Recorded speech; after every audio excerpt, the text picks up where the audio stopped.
Hi, welcome to my channel. Last time we met for this particular topic, I was talking about research, the different ways that I researched names for characters. Um, for my example, I used headmasters and headmistresses. What I did was looked up different characterizations in movies, TV shows, and anime, and used their names as my list of headmasters, headmistresses, deputies, that kind of thing. It's how I filled my whole school roster. For the mind arts, legitimacy, and occlumency, I just plucked people who were telepathic in movies and TV shows and anime. Telepathy is mind reading. Legitimacy is a type of mind reading. See where I'm going with this? So today I'm going to talk about a specific, very specific category, Quidditch. Apparently, Quidditch is known magically worldwide. It's moved into our world. They created a Quidditch-like game. Whatever floats your boat, whatever trips your trigger. I mean, cosplay is a thing, and these Quidditch leagues are just an expansion on cosplay. I think it's great that she was able to create a world that everybody loves, as flat, as one-dimensional as it is, but it's still a world that everybody loves, and they're adapting certain aspects of it to the real world so that we can still love on our Harry Potter in a way that's fun and creative, other than cosplay, and cosplay only gets you so far. So on the Harry Potter wiki, good site, they've actually included everything Harry Potter related, including the Grindelwald series, Fantastic Beasts, everything. They've even got names from the different Harry Potter video games. So, yeah, yeah, they've got everything. It may not be strictly canon, but if it's attached to Harry Potter, it's included. And the website has things like the English national Quidditch team, the Japanese national Quidditch team, the Bulgarian national Quidditch team. So I want to give them names. The first thing I did before I did all this, before I even thought about doing this, because I wanted to create magical communities in the Muggle world. And what better way to do that than by taking two cities that are very close together in the Muggle world, close enough that you can plant a magical community right in the middle, in between the two, and blend the two cities' names together. Farindand, Afghanistan. The two cities outlying have each contributed to that name. Whoops. And Cerro Acolas, Aruba. You know, that's how I did it. I used the World Atlas, and I went country by country, continent by continent, made sure that every country was represented. And if I miss any through doing some of this, I will correct that. But every country is represented. I also did it with the states. I started that before this because I had moved Harry to California after he picked up Tom Riddle from the orphanage. This is one of my stories. And San Francisco and I think it's Rafael or San Rafael, California, are close enough together, so I made San Francisco. That's the magical community in between the two cities. So, anywho, and using this, I picked, like, we'll go with Germany. Berlin and Frankfurt are close enough together. They are now Berlifert. That's the magical community in between the two cities. And then I looked up mythological creatures in that particular culture, that particular community. And so it became the Berlifert Arendelles. And I'm doing that with every team that's listed there, and then some of the countries. It's been said that Quidditch is a blend of soccer and rugby, which is understandable because it is British based. So I looked up rugby teams in other countries, because I had always thought that rugby was a specifically British sport, and it's not. It's all over the world. So I'm going to include characters in rugby and soccer as well for my Quidditch characters. Why not? And I will make teams for whichever countries aren't part of the wiki. And then I'm listing in my list of players, just general Quidditch players, not by specific area, because that would take way too much paper, and no, just no. I'm listing all the players for that particular team that are on the site, and they're going to be augmented with characters from movies, TV shows, and anime who play soccer or who play rugby. It's a way to include, be all inclusive. I want to include everybody in the world, every culture in the world who has some connection, some connection to others who are like-minded as far as sporting events, or I think sporting events are pretty much the only thing that every country can actually share in as a cohesive, quasi-cohesive community. Not everybody plays baseball, but everybody knows it. Not everybody plays soccer, but everybody knows it. Not everybody plays rugby, but everybody knows it.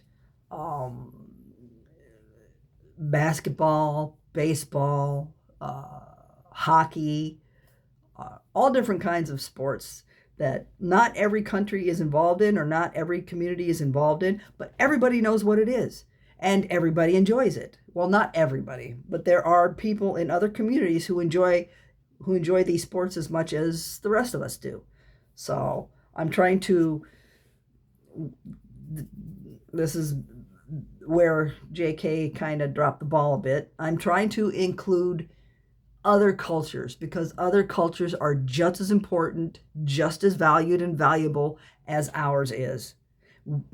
Americans are not the only people in the world. Trump may want to think so, but no, Americans are not the only people in the world.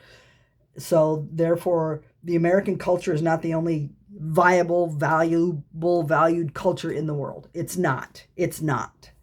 I would class us probably down towards the bottom. We are not a pleasant people and have become even less pleasant over the last years. I think some of the most honorable people,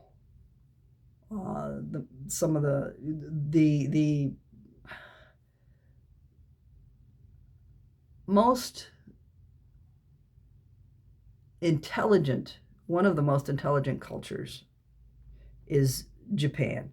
Um, Brilliant, kind, gracious people, welcoming to everybody until you fuck up. Then they're not quite so friendly, but they are open people. They learned a hard lesson during World War II and have made great strides in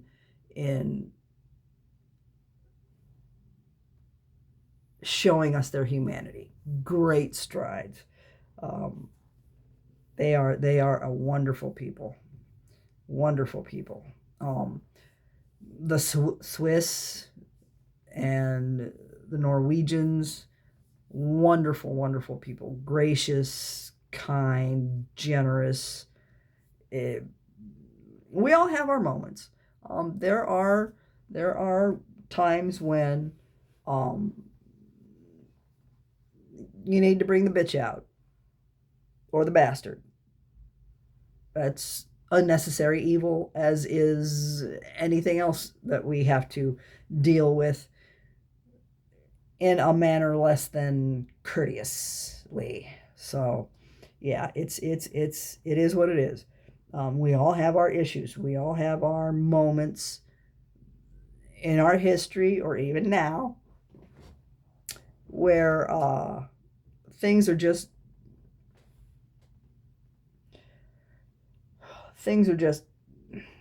yeah. The world's in a clusterfuck right now, and we started it, and I do apologize for that. Americans are quite frequently a stupid people.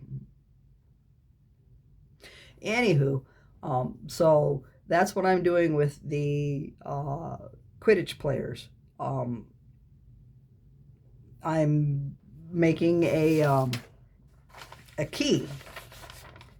So when I want to use a specific team from a specific area, I just open up my little book, look for the country that I want to do, and then grab the name. Throw some players in there, and I'm good to go. But yeah, this is what I mean by research. The more information you have at your fingertips when you're writing a fan fiction or a book or a script, the better off you're going to be, because the more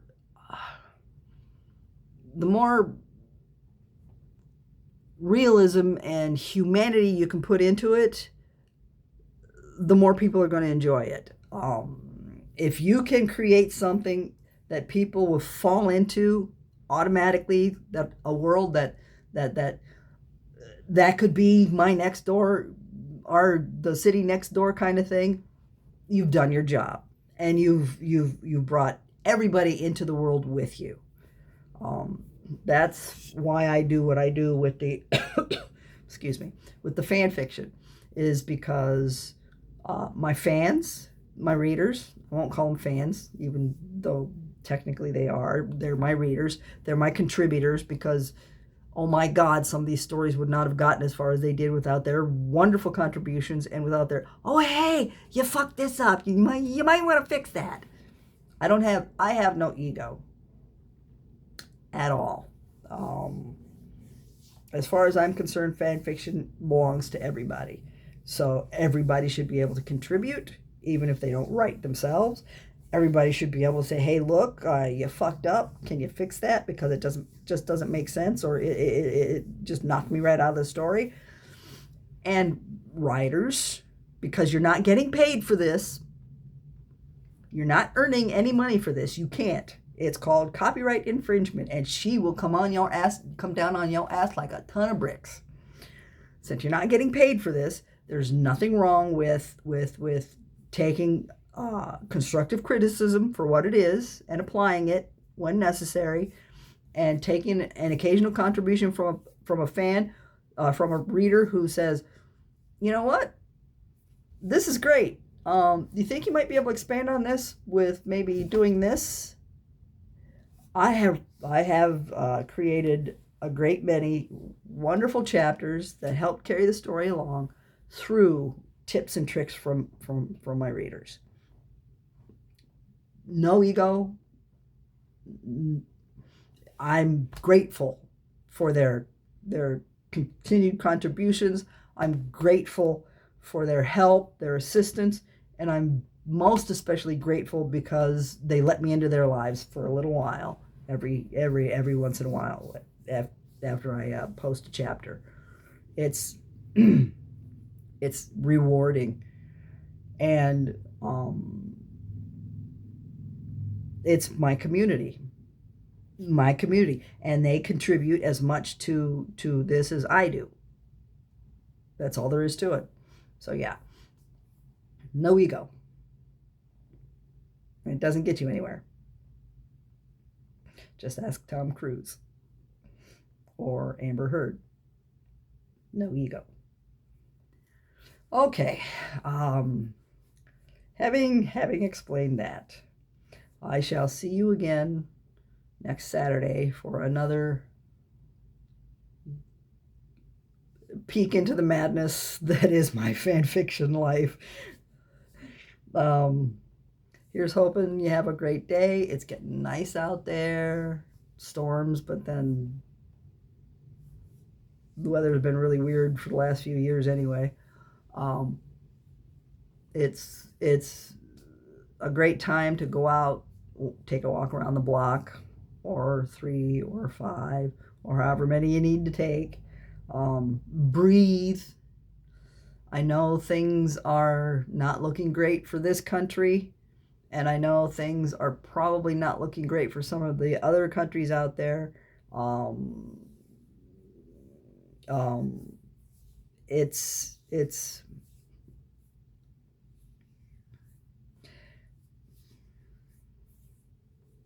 breathe. Breathe. Put your head down for a few minutes. Let it all slide off, and then move into something that makes you happy. Because at this point, with everything that's been going on and everything that will continue to go on for some time to come, finding your happy place is the most important thing. It's the only thing that'll keep you sane. So I hope you have a great day, and I'll see you next time.